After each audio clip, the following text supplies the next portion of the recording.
నిజంగా చెప్పాలంటే జూపల్లి కృష్ణారావుకు చీము నెత్తురుంటే, ఆయనకేమన్నా పాలమూరు పౌరుషం ఉంటే తక్షణమే ఆయన రాజీనామా చేయాలి. నిన్నేమన్నాడు?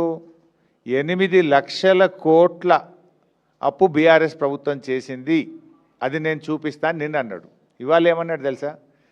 ఆయనే 1,00,000 కోట్లు తగ్గించి 7 లక్షల కోట్ల అప్పు చేసిందని ఇవాళ మాట్లాడిండు. నిజంగా చర్చ జరిగుంటే 3 లక్షలకో 4 లక్షలకో ఒప్పుకునేవాడు, ఇంకో 3 లక్షలు తగ్గేది చర్చ జరిగి ఉంటే. ఆ వీడియో ఒకసారి చూద్దాం.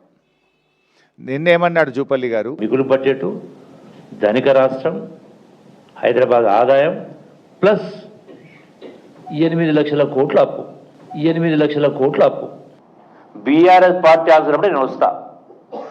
నేను చెప్పింది అబద్ధమైతే నేను పొద్దున్నే రేపు స్పీకర్కు రాజీనామా ఇస్తా. సుమారుగా 7,30,000 కోట్ల అప్పు తెచ్చి రుజువు చేస్తే, రుజువు చేయకపోతే నేను రాజీనామా చేస్తాను. నిన్న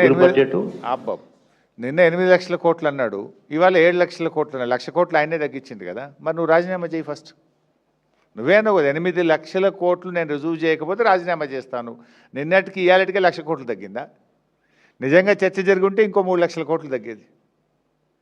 అంటే ఇలా జూపల్లి గారు ఆయనలో సబ్జెక్ట్ లేక పసలేక ఈరోజు చర్చకు రాకుండా ముఖం చాటేశారు. మేము సవాల్ వేయలేదు. ఇప్పుడు మా కేటీఆర్ గారు నిన్న ముఖ్య రేవంత్ రెడ్డికి సవాల్ వేసిండ్రు, కానీ నువ్వు ఆ సవాల్ని స్వీకరించి నేనే తెలంగాణ భవన్కి వస్తున్నాను మీరే చెప్పారు కదా జూపల్లి గారు. మరి ఎందుకు రాలేదు? వచ్చి ఉంటే తేలిపోయేది కదా.